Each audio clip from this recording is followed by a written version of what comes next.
9, 8, 7, 6, 5, 4, 3, 2, 1. Noong ika-15 ng Hulyo taong 1945, sa New Mexico Desert, ang United States ang kauna-unahang nagsagawa at nagpasabog ng nuclear weapon test sa buong mundo.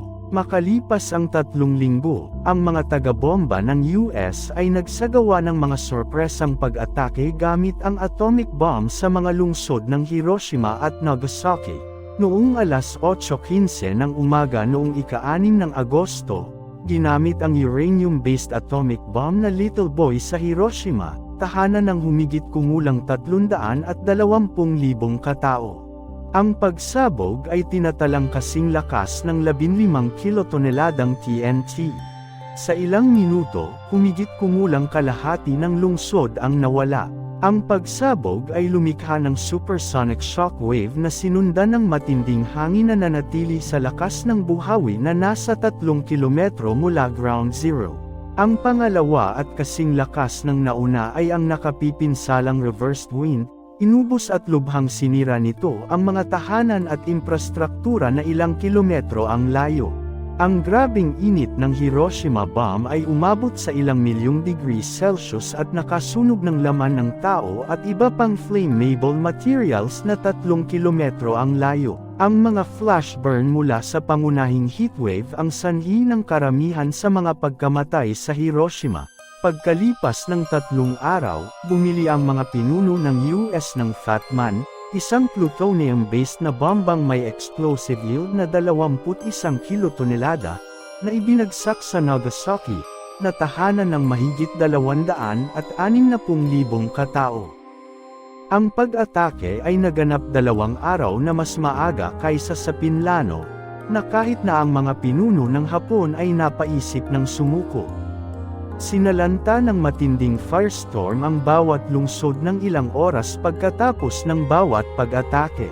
Pinatag nito ang mga bahayan na bahagyang nasira ng mismong pagsabog, na ikinamatay ng higit pang mga biktima na nadaganan ng mga bitak ng semento. Nakontamina ng maitim na tubig ulan, na puno ng radioactive na uling at alikabok, ang mga lugar na malayo sa ground zero.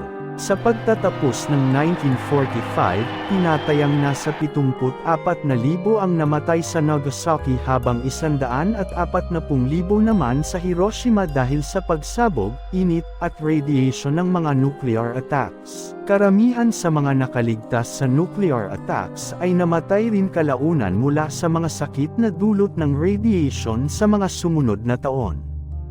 Ang mga mananalaysay ngayon ay higit na sumasang-ayon na hindi naman kailangan ng Estados Unidos na maghulog ng mga bomba upang maiwasan ang pagsalakay ng Japan at wakasan ang ikalawang digmaang pandaigdig.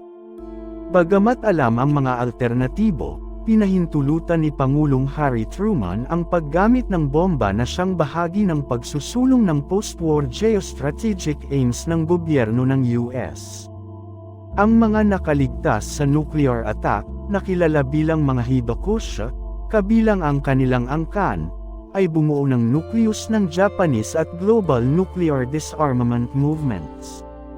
Ang mga natitirang Hibakusha at mga organisasyon sa buong mundo ay patuloy na nagtatrabaho para sa isang nuclear weapons-free na mundo, upang ang mga susunod na henerasyon ng mga tao ay hindi na muling makakita ng impyerno sa mundo.